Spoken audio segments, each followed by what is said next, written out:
Hello everyone and welcome back to my channel. In this video I'm gonna show you a few very common but easy to avoid mistakes that are commonly found in bass patches. Let's see what's what. So here we are with Serum and this patch, which sounds like this. Why with Serum? Well, because these come from a pack of patches made for Serum, so that was the obvious choice of a synth to discuss this. Now, I really don't like this bass. I'm just modifying it a bit to make it so that, it worked. It was, supposedly what it was supposed to be. It came out to be like this. Okay, same MIDI file, same notes. This is, after I kind of fixed it, this was the original.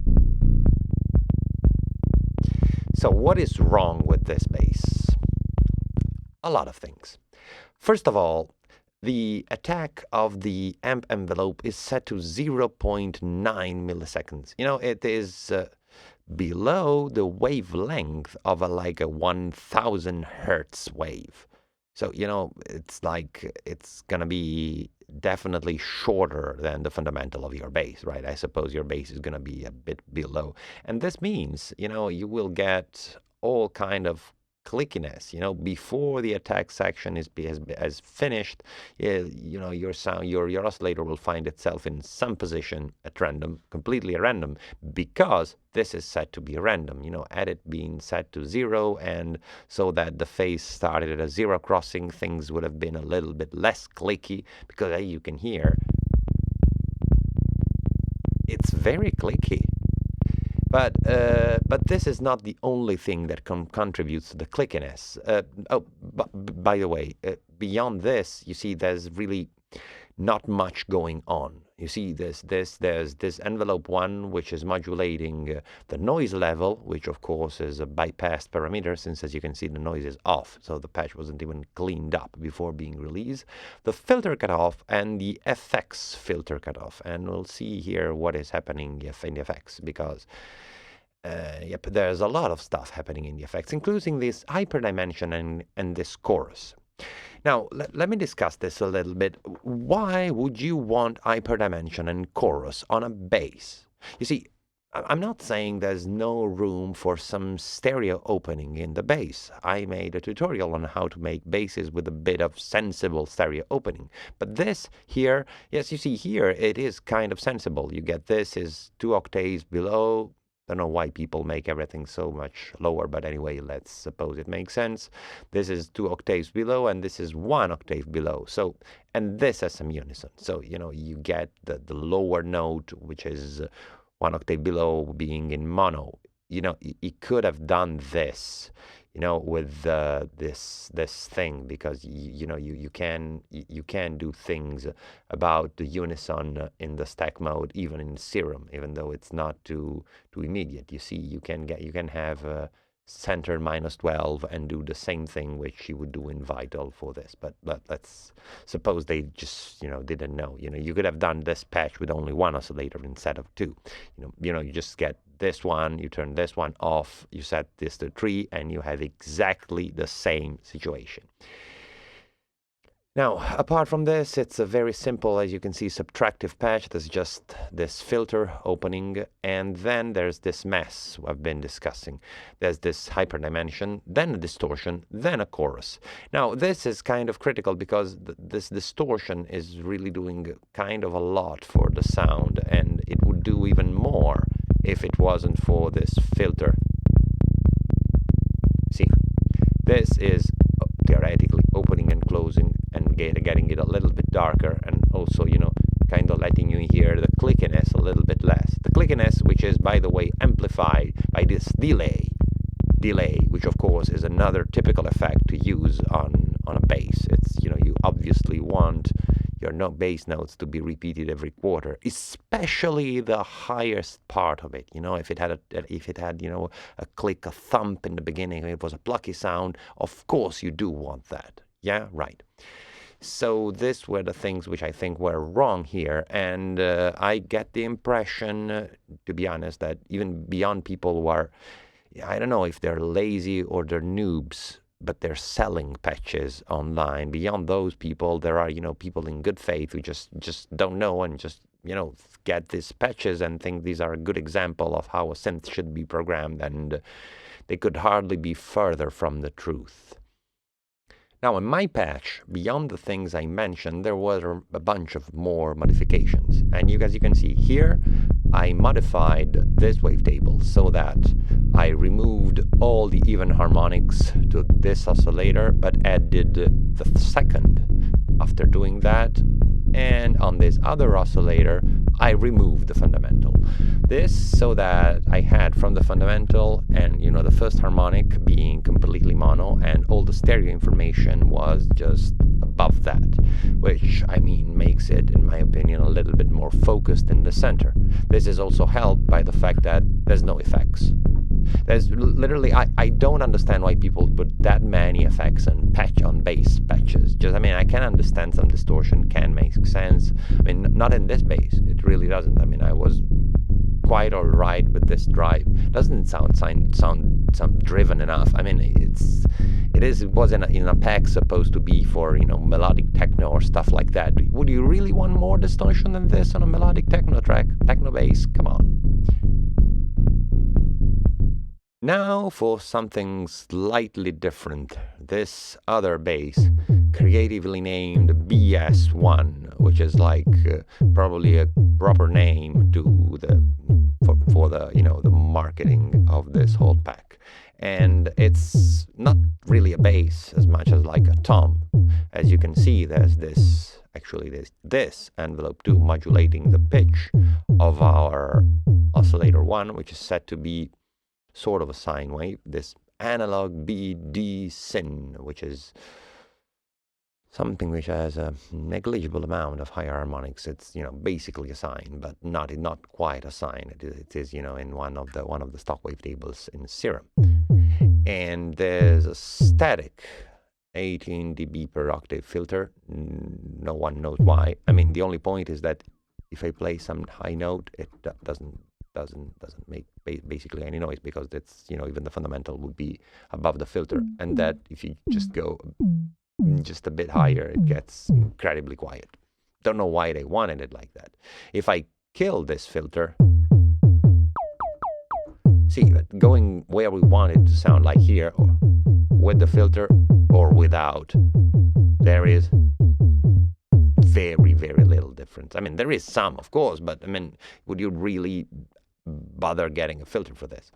Now, since there is just this sine wave and now there isn't even a filter, let's get the filter back. You might wonder where all the other stuff in this patch is happening, and I'll tell you where it's happening: in the distortion, where all the noobs start programming their synths.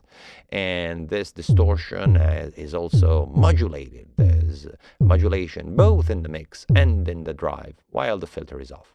Then there is a compressor, because of course every finished sound needs a compressor, and for unfathomable reasons there is this automated EQ band to do the job of of an actual of a modulated cutoff filter. Then, as you cannot do without in a bass patch, right? Then there's some hyperdimension and some chorus. And again, even worse than before, since this is a sine wave, the phase randomization of the oscillator is set to the max. So this is not going to have a consistent attack. No way it does. There's a lot of work by cutting all the high end from it to make sure it does not do as much, but it still will. Now, even this patch I tried to kind of fix, making this. Doesn't sound much different, you will hear. It is a bit different, but really what I didn't touch the envelopes, except I did in reality, because envelope 1, I didn't see why there was a point in using envelope 1 for this. There's envelope 2, which is this short thing modulating the pitch, just in the original patch, I killed the filter and most of the other effects. And I let the distortion do its thing while I'm modulating the filter in the distortion unit, since there really is no reason to more effects modules involved, especially in not the chorus and the hyperdimension. Now, beyond what is obviously wrong, which I'm mentioning, there is really nothing, inherently wrong in using Serum this way, because you see, this is basically using it as a sine wave generator with a couple of envelopes, and then most of the, heavy lifting as far as sound design goes is left to this distortion unit, which is, well, it works, it can do that, but if you were to program a synth like this, probably Serum wouldn't be your best choice. And I will frankly tell you, I have no idea what your best choice could be, but I know for sure Surge would be a very good one.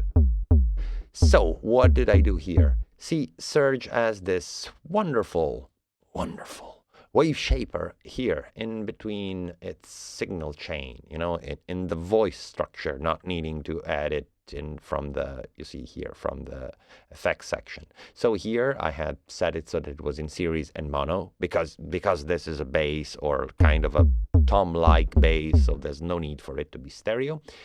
And I have here, you see, filter 1, the wave shaper, then filter 2, and then I can have this feedback loop, which is precious in giving me possibilities of making a patch like this a lot more sophisticated than in Serum, for example. See, here I have envelope 1 modulating a bunch of things.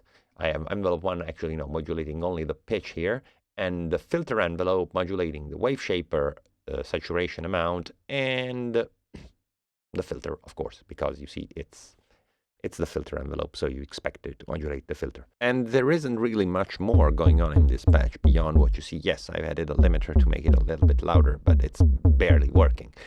The interesting thing here is that you can make a lot of variations on this. First of all, by changing the amount of wave shaping and making it, I don't know, whatever. If you like it to be more gritty and dirty, whatever. And you can also work with the feedback, which also creates quite interesting effects. Especially now with the feedback, you can also think of introducing another filter, whatever filter you like. I'll go for another low pass, but just because, well, it's just another low pass, and I really like these dirty filters from Surge. So let's get this with extreme saturation, a bunch.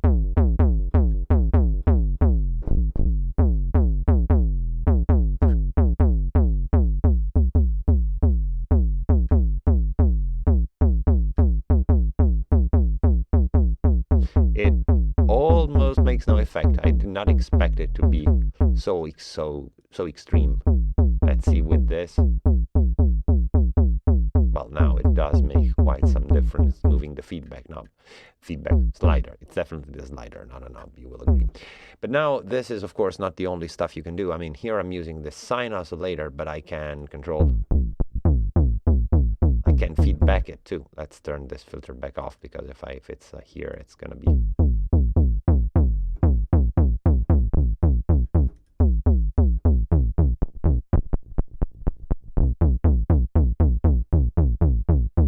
You can turn it into a lot of weird things, you see. Yeah. And I could use an FM oscillator. I could make a patch like this in a lot of more sophisticated way, also still using this precious wave shaper and the feedback circuit, which are gonna be definitely very useful in shaping sounds of this kind. I mean, it's kind of simple. It's definitely not my go-to synthesis technique. I will totally pick a lot of others before going for basically, just a bunch of saturations, one on top of the other, and then filtering the excessive highs away, and then filtering the excessive highs away again, and then, just to stop it from sound something like this. I mean, which is still not horrible if you're in that kind of music. Can make sense, but that's really not my thing. So this was it. Thank you for the attention. Since you're still here and you clearly like to hear me talking about synth and playing around with them, you should subscribe. Not down here, down here. There's a subscribe button, and if you hit it, you'll get all the notifications about whenever I'm making a video. And beyond that, you can check a bunch of links in the descriptions. There's my link tree from where you can get to hear my music, get my patches from Gumroad, and if you care more about knowing what I do with my sound design skills besides doing this YouTube videos, that's where you should check. Well, this said, thank you again for your attention, and bye.